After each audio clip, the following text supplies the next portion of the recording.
Halo semuanya, saya Koko Kurniawan. Sekarang kita akan bahas tentang materi indeks properties di MongoDB.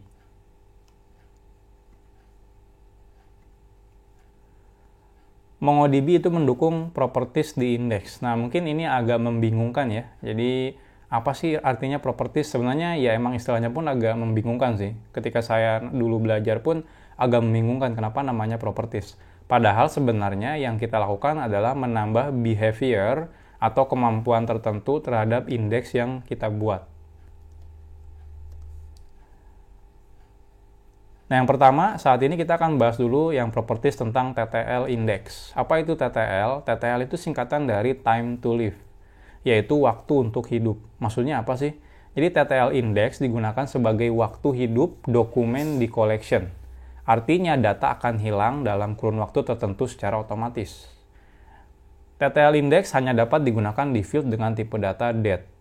Background proses di MongoDB akan secara reguler melakukan penghapusan data secara otomatis kalau waktunya sudah expire date-nya. Nah, sayangnya proses background tersebut berjalan setiap 60 detik sekali. Jadi kalau teman-teman nge-insert data ke MongoDB terus bikin TTL index gitu ya, terus diharapkan 10 detik kemudian datanya hilang dari MongoDB. Nah, itu nggak bisa. Teman-teman harus nunggu dulu 60 detik. Karena si background job yang untuk ngapusin semua data yang ada di TTL index tersebut dilakukan secara 60 detik sekali. Jadi kalaupun teman-teman ngesetnya 10 detik, nunggu dulu 60 detik baru hilang. Nah, buat apa sih kita butuh TTL index? Ini biasanya kalau teman-teman butuh nyimpen data temporary. Contohnya teman-teman nge-insert data ke MongoDB terus pengen di-expire-kan setelah 1 jam gitu ya.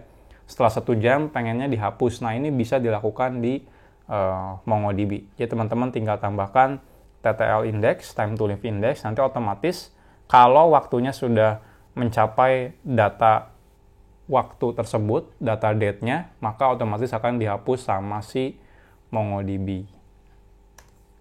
Cara pembuatannya seperti ini. Jadi sintaks TTL index, terus di sini ada field ya. 1 artinya ascending, sebenarnya nggak penting sih, karena yang kita pentingkan adalah ini, expire after second. Jadi ini kayak bikin indeks biasa, teman-teman tinggal create index, di sini fieldnya apa, tapi fieldnya kalau bisa harus tipe datanya date, fieldnya apa, di sini ascending atau descending, terserah 1 atau negatif 1. Saya tuh di sini ada properties tambahan namanya expire after seconds. Jadi expire after second, misalnya di sini 10. Artinya kalau field ini teman-teman update jadi misalnya jam 1 pas gitu ya, nanti jam 1 pas lebih 10, maka ini dianggap expire dan itu akan dihapus. Jadi seperti itu. Nah, selanjutnya ada juga unique index. Apa itu unique index? Unique index ini memastikan bahwa field di index tersebut tidak menyimpan data duplikat. Nah, ini biasanya sering kita gunakan, contohnya kalau teman-teman bikin indeks di nomor HP gitu ya, field nomor HP. Biasanya kan nomor HP mungkin nggak boleh duplikat gitu ya, nggak boleh ada 2 customer pakai nomor HP yang sama. Nah, teman-teman bisa tambahkan unique index untuk memastikan bahwa datanya selalu unik di field tersebut. Jadi kalau teman-teman memasukkan data nomor telepon baru dengan data yang sama nomor HP-nya, itu akan ditolak. Jadi contohnya di MongoDB, field ID juga itu secara otomatis merupakan unique index. Jadi kita nggak bisa pakai ID yang sama di MongoDB. Cara pembuatnya seperti apa? Sederhana, jadi mirip kayak create index biasa. Fieldnya nggak harus date ya, terserah bebas. Tapi di sini tambahkan properties tambahan di sini unique true. Artinya data index tersebut akan kita buat dipastikan unique. Oke, kita langsung kode aja. Teman-teman bisa buka indexproperties.js. Kita buka index properties di sini. Nah, yang pertama kita akan bahas dulu tentang expire ya. Expire. Nah, contohnya kita akan buat sebuah collection baru namanya session. Jadi session ini misal aja nanti kita gunakan untuk menyimpan data ketika orang login, habis itu sessionnya kita masukkan ke dalam collection session tersebut. Nah, harapannya kalau misalnya tidak ada aktivitas, misal saja beberapa detik kemudian kita hapus datanya dari MongoDB. Jadi sekarang kita akan create dulu. Sudah, kita lihat show collections. Sudah ada session. Selanjutnya kita akan bikin index. Indeksnya kita set sebagai TTL index. Caranya kita akan bikin index db sessions create index. Nama fieldnya kita ambil created at ya. Nah, yang paling penting nanti ketika kita masukkan created at ini harus date, tanggal. Nah, setelah itu kita set 1, anggap aja ascending. Habis itu tambahkan expire after second, 10. Berarti setelah 10 second, waktunya lewat, itu akan expire. Nah, ini saya copy. Paste di sini. Selesai.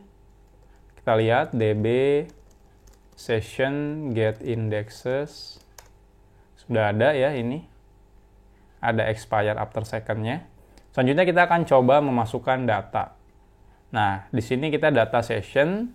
Saya tuh created at-nya pakainya new date, artinya waktu saat ini. Jadi nanti setelah saat ini, setelah lewat 10 detik kemudian, baru datanya hilang. Cuma perlu diperhatikan, background job-nya jalannya 60 detik sekali ya. Nah, jadi teman-teman mungkin harus nunggu 60 detik, beneran 60 detik buat mastiin kalau datanya udah hilang. Bukan data field-nya yang dihilangkan ya, tapi beneran satu dokumen dihilangkan dari MongoDB-nya. Jadi kita coba, tinggal db sessions.find, masih ada, created-nya saat ini, nanti tunggu, udah lewat 10 detik, habis itu berarti udah expire, tapi harus nunggu dulu sampai si MongoDB-nya ngehapus data expire-nya. Nah, nanti kita lanjutnya, nanti lagi kita akan lanjutkan dulu materinya. Nah, sekarang kita akan coba yang ini ya, yang unik. Nah, contohnya kita di customer, di tabel customer itu db customers find. Ini di sini kita tidak punya field email. Kita akan tambahkan email misalnya. Nah, cara bikin emailnya sederhana. Misalnya saya akan nge-update many, di set email, habis itu di concat ya. Ini menggunakan concat. Ini tuh apa namanya aggregation. Habis itu di sini tambahkan ID-nya, nanti ditambah add, ditambah example.com.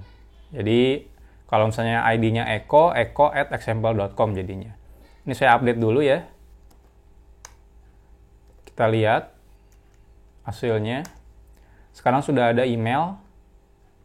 Ada Kanedi at example, Eko example, Kurniawan example, Budi example, dan yang lain-lain. Nah, sekarang kita akan pengen memastikan kalau si email tersebut unik. Maka kita akan tambahkan indeks unik. Jadi di email, ini ya terserah, ascending atau descending, habis itu tambahkan unique true.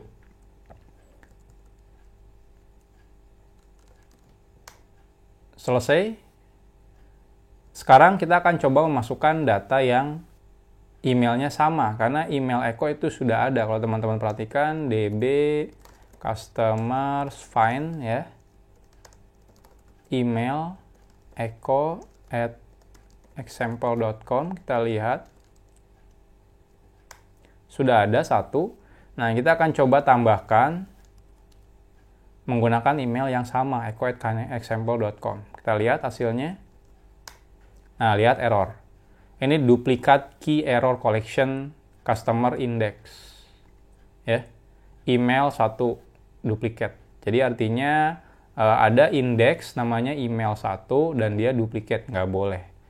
Nah, dengan seperti itu bisa dipastikan bahwa kita akan ngeset kalau emailnya itu Unix. Jadi kayak mirip kayak di relational database lah ya. Jadi teman-teman bisa ngeset satu kolom itu harus unik. Nah, di MongoDB juga bisa. Teman-teman cukup bikin indeks, habis itu set indeksnya sebagai Unix index. Oke. Sekarang kita akan back ke yang session tadi, kita lihat db sessions find. Nah, lihat hilang datanya. Jadi setelah lewat 10 detik, habis itu kita tunggu sampai 60 detik, karena 60 detik sekali si MongoDB running clean up-nya, maka dia otomatis akan hilang. Jadi ini cocok banget kalau teman-teman nanti bikin ya kayak emang butuh expire datanya gitu ya, dalam waktu berapa lama habis itu expire. Jadi tinggal di set nanti waktunya. Nanti kalau waktunya udah lewat berapa second, tergantung teman-teman yang set ya, nanti otomatis dihilangkan dari si MongoDB.